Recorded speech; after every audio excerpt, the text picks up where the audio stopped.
আসসালামু আলাইকুম। জি, আমি ডাক্তার মীর শহীদুল ইসলাম আলোচনা করব চর্ম নিয়ে।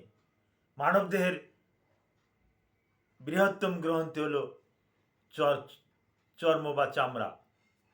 Skin is the largest gland of A body. এত বড় গ্রন্থি আর কিছু নাই। এই গ্রন্থিতে এই চর্মে বিভিন্ন রকমের রোগ হয়ে থাকে। ঋতু পরিবর্তনের মাঝে মাঝে সাথে সাথে চর্মেও এরকমের বিভিন্ন রকমের রোগ জড়তা দেখা দেয়। এই রোগ জড়তা কোনোটা কি কি কারণে হয়, কারণগুলো আমি বলতেছি।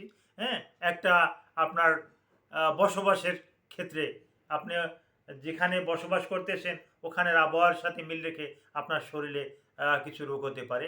আপনি মরুভূমিতে বাস করলে আপনার শরীরে এক রকমের চর্মরোগ হতে পারে এবং হয়ে থাকে। আপনি উইন্টার দেশ যেখানে, শীতের দেশ যেখানে, এই শীতের দেশে যদি বাস করেন তাহলে আপনার ওই শীতের সিজনে আপনার শীতের ঋতুতে যে সমস্ত রোগ হয় এগুলো আপনার শরীর ছিটিয়ে ছিটিয়ে যেতে পারে। আপনি যদি স্বেচ্ছেতে জায়গাতে বাস করেন, অর্থাৎ একটু ভিজা ভিজা নাতিশীতোষ্ণ অঞ্চলে যদি বাস করেন, তাহলে আপনার শরীরে এরকমের একটা রোগ দেখা দিতে পারে। হ্যাঁ, রোগগুলো এক একটা এক এক সময় এক এক নামে আখ্যায়িত করা হয়। এক একটা নাতিশীতোষ্ণ অঞ্চলেই একাধিক রোগ হয়, যার জন্য আমি কয়টার নাম বলবো।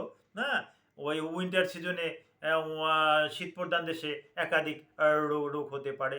গরমের সামার সিজনে ওই সামার এলাকাতে আলাদা আলাদা রোগ হতে পারে। হ্যাঁ, যার পরিপ্রেক্ষিতে আমি রোগগুলোর নাম বলে শেষ করতে পারবো না, যার কারণে আমি নামগুলো আপাতত হাইডে রাখলাম, বললাম না। তো এই রকমের তারপর আসে যারা একটু দরিদ্র সীমার নিচে বাস করতেছেন তাদের কিন্তু চর্মরোগ এক রকমের।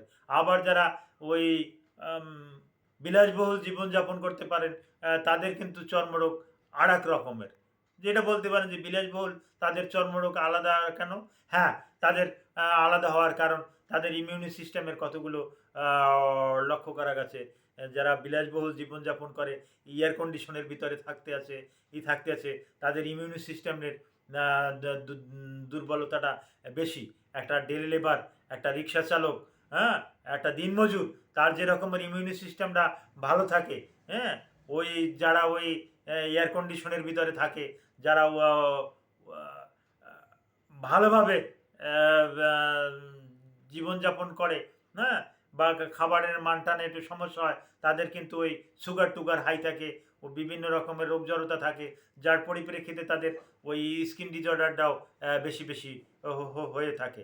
হ্যাঁ, তারপর আসে এগুলা কিছু কিছু ক্ষেত্রে হয়ে থাকে ব্যাকটেরিয়া। ব্যাকটেরিয়া দিয়ে স্কিনের বেশ কিছু রোগ হয়ে থাকে। স্কিনে ভাইরাস দিয়েও কিছু কিছু রোগ জড়তা হয়ে থাকে। হ্যাঁ, স্কিনে প্যারাসাইট দিয়ে কিছু কিছু রোগ জড়তা হয়ে থাকে। এগুলো নিয়ে একদিনই আলোচনা করা সম্ভব না, আমি সংক্ষেপে আলোচনা করলাম।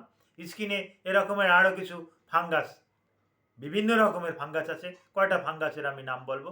এই ফাঙ্গাস দ্বারা শরীরে বিভিন্ন জায়গাতে বিভিন্ন রকমের রোগ হয়ে থাকে। এরকমের এই মাথা থেকে পা পর্যন্ত ফাঙ্গাস দিয়ে হলে আবার ভিন্ন ভিন্ন নাম আছে। হ্যাঁ, তারপর আসে হ্যাঁ আরও বিভিন্ন কারণে হ্যাঁ স্কিনের সমস্যা হতে পারে। তো যতই সমস্যা হোক না কেন, হ্যাঁ, স্কিন আপনার শরীরের বৃহত্তম একটা গ্ল্যান্ড। হুম, তো সুতরাং এখানে যদি কোনো রকমের কোনো রোগ জড়তা হয়, কোনো রকমের অবহেলা না করে আপনি যত দ্রুত সম্ভব আপনি একজন ভালো স্কিন বিডি ডক্টরের কাছে যাবেন। স্কিন বিডি ডক্টর আপনাকে পরীক্ষা নিরীক্ষা করে আপনার রোগটাকে সম্পূর্ণরূপে শনাক্ত করে আপনাকে চিকিৎসা দেবে। Thank you all.